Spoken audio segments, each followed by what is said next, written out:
Welcome to Sa Đéc in the Mekong Delta. We're about 110 kilometres southwest of Saigon and about 40 kilometres or so from the border of Cambodia. Now, Sa Đéc is famous for its history. It's also famous for markets, food, noise, motorbikes, flowers and lovers as well. So we might even go and check out somewhere where some lovers hung out back in the 1900s or so, whenever that was.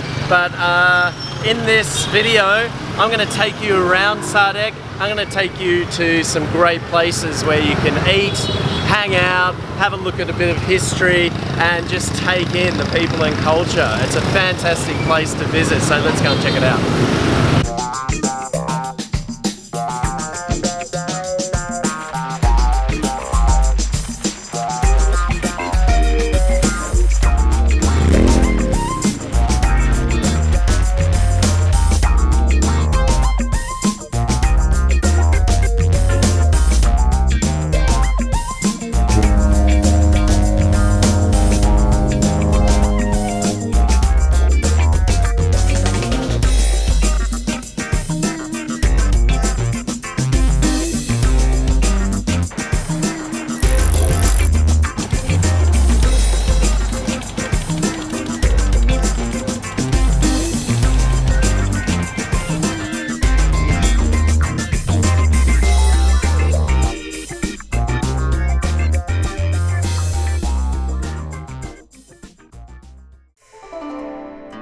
With brekkie done, it was time to hit up Huyen Thuy Le House, aka the Lover's House.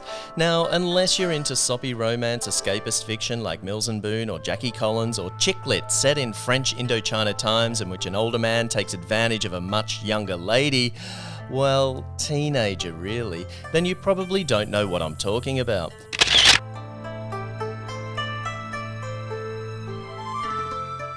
Well, the Lover's House is one of the many houses that belong to the family of Huyen Thuy Le. He was the lover and central character in French author Marguerite Duras' 1984 novel, The Lover, which was set in late 1920s Vietnam. Look it up if that's what floats your barge, but there's really no need to because the building itself is a draw card even if you don't know anything about the story. While there are many buildings just like it throughout the Delta, it just so happens that there's an intriguing yarn behind this one.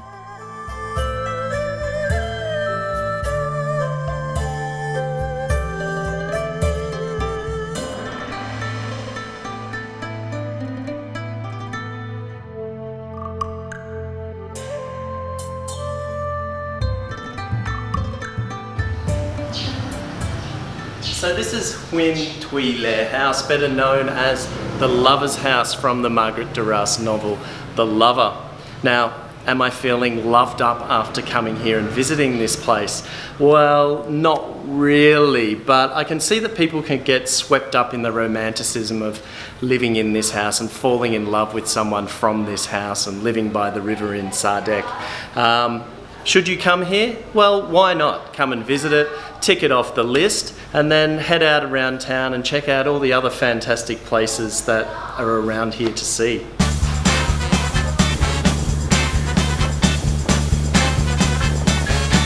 Now, Sa Đéc's a fantastic place to get around on a motorbike. It's got a great grid system, it's laid out nicely for tourists. But the other fantastic thing, apart from the music, is that it's great to get around on foot. And the local authorities have done a great thing here for tourists especially, and they've got signs here, and the streets are named after national heroes, artists, singers, you name it, people who are important in history. And beneath the sign there's a little bit of an inscription or description of what they're famous for, and all you have to do is get on your trusty Google or Wikipedia and check it out.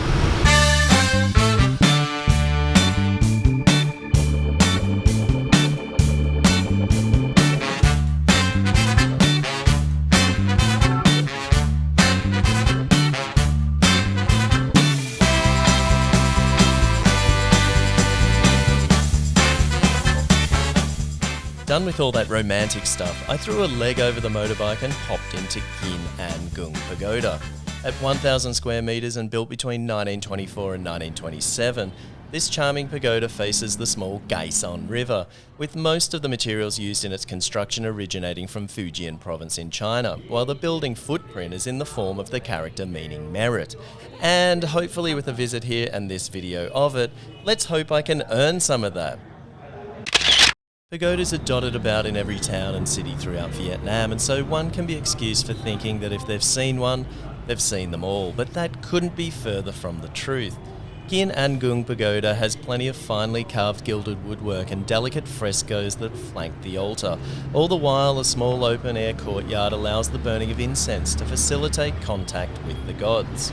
Even the least spiritual of people will enjoy the elements that make up this building, and just the overall ambience emanating throughout the place. Well, wasn't that fantastic?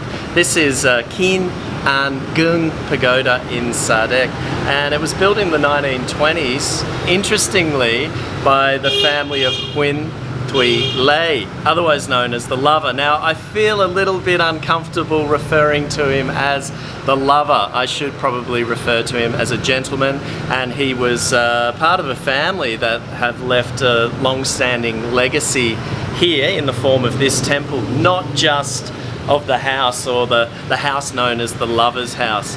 Now, it's a beautiful place, so I recommend you come to this pagoda and perhaps prioritize it over the Lover's House just down the street there by the river.